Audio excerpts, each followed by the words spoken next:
बोल जयकारा, बोल मेरे श्री गुरु महाराज की जय।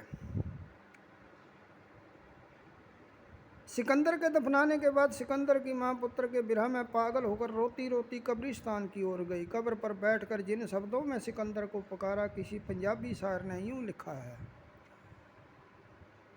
रोंदी मां सिकंदर सादी, रोड़ गया रब बेड़े नूं, कबरां दे विच करे स्यापे, सदके सारे बेड़े नूं।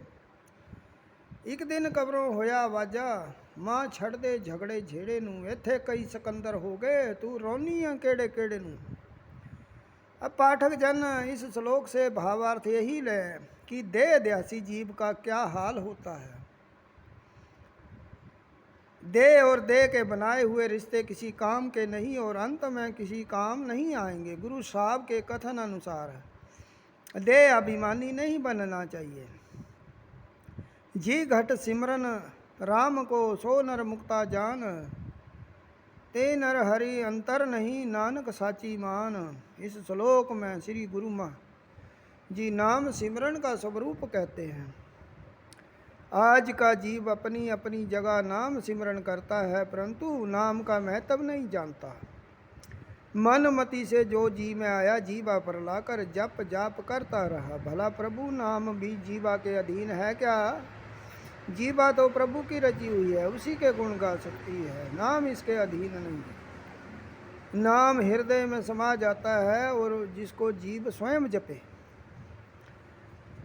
जीव जीवा नहीं है, जीवा इस जीव की नौकर है। नौकर काम करता है, मालिक करवाता है। जब मालिक करेगा तब नाम जपना समझा जाएगा। जैसे बुखार मालिक को हो तो अस्पताल में नौकर को दाखिल कैसे करेंगे? नौकर सेवा कर सकता है। इसी प्रकार जीवा का सिमरन मन को शांति नहीं दिला सकता और ना ही जो नामी अंदर व्यापक है उसे पा सकता है। जिसका नाम जपना है वह अंदर घट घट व्यापक है और नाम उसकी तलाश बाहर करता है। तभी तो प्राप्ति मुश्किल है। श्री कबीर जी के आगे माता लोई अपना रोना ले बैठी और बोली, तनना बुनना सब तज्यो कबीर, हर का नाम लख लयो शरीर। माँ कहने लगी, घर का काम काज ताना बाना कबीर जी ने त्याग दिया है और हरि नाम को अर्थात भगवान को अपने शरीर में रख लिया है अथवा देख लिया है, पा लिया है। यह सुनकर श्री कबीर जी बोले, जब तक तागा बाहूं बेही, तब लग बिसरे राम स्नेही। माता जी, जब तक मैं तागा संभारता हूँ तब तक मेरा परम स्नेही प्रभु राम मेरे हृदय से भूल जाता है। तब माँ बोली,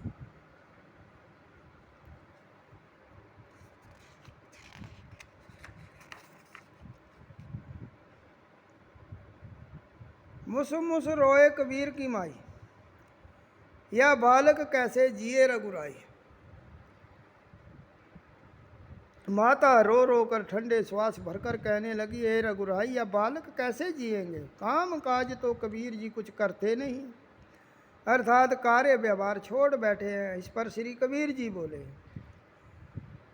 कहे कबीर सुनो मेरी माई, हमरा और इनका राखा एक रघुराई। सो आज भी कोई कबीर बनकर देखे, परंतु वैसा व्यवहार करने से कबीर नहीं बना जाता।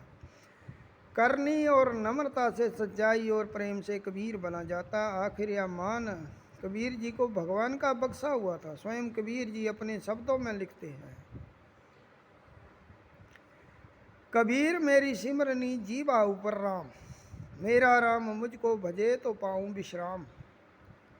श्री कबीर जी जीवा से राम नहीं सिमरते थे, बल्कि जीवा ऊपर राम का गहरा अर्थ यह है कि योगाभ्यास में खेचरी मुद्रा द्वारा जीवा को ऊपर तालू से उलट कर लगाया जाता है तो आंतरिक सिमरन का आनंद आता है और राम से स्नेह अर्थात इश्क पैदा हो जाता है। तब फिर सिमरन की गति यहाँ तक हो जाती है कि राम भी अपने भक्त सिमरन करने वाले को याद करने लगते हैं।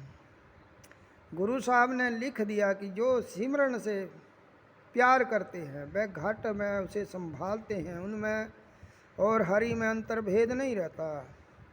गुरु जी कहते हैं, यह बात सच्ची ही जानो ते नर हरि अंतर ने ही नानक साची मान। एक भगत भगवान जी प्राणी के नाही मन नाह मन जैसे सूकर स्वान नानक मानो ताहि तन। गुरु जी का कथन है, जिस प्राणी के मन में भगवान की भक्ति नहीं, उस शरीर को मानो कुत्ते और सुअर का ही शरीर समझो। मानव शरीरधारी होते हुए भी प्रभु भक्ति से बहीन प्राणी सुअर और कुत्ते के समान ही है।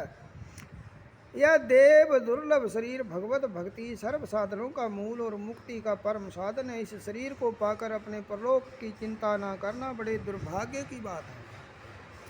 आज संसार की दशा इससे बिल्कुल उल्टी है। सभी जीवन के इस परम लक्ष्य और उद्देश्य को भूलते जा रहे हैं। इसके परिणाम स्वरूप पतन के गड्ढे में तेजी के साथ गिरते जा रहे हैं।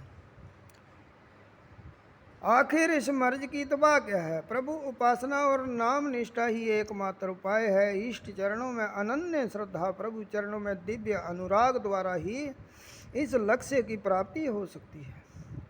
हृदय के अत्यंत कोमल भाव का नाम ही भक्ति है। इसके द्वारा मन की समस्त कठोरता दूर होकर दिल में दया की भावना उदय होती है। पर पीड़ा को अनुभव करना ही सच्ची मानवता है। जो प्रेम स्त्री पुत्र और धन संपत्ति से है, उसका नाम मोह है। मोह और आसक्ति ही दुख का हेतु है। भक्ति प्रेम और अमृत स्वरूप है, जिसे पाकर मनुष्य अमर हो जाता है। संसार में उन मनुष्यों का जीवन धन्य है जिनके हृदय में प्रभु प्रेम निरंतर प्रवाहित होता रहता है, जो अपने प्रेम की डोरी हरि चरणों में बांध लेते हैं। प्रभु सदा उनके अंग संग विराजते हैं। बोल जयकारा, बोल मेरे श्री गुरु महाराज।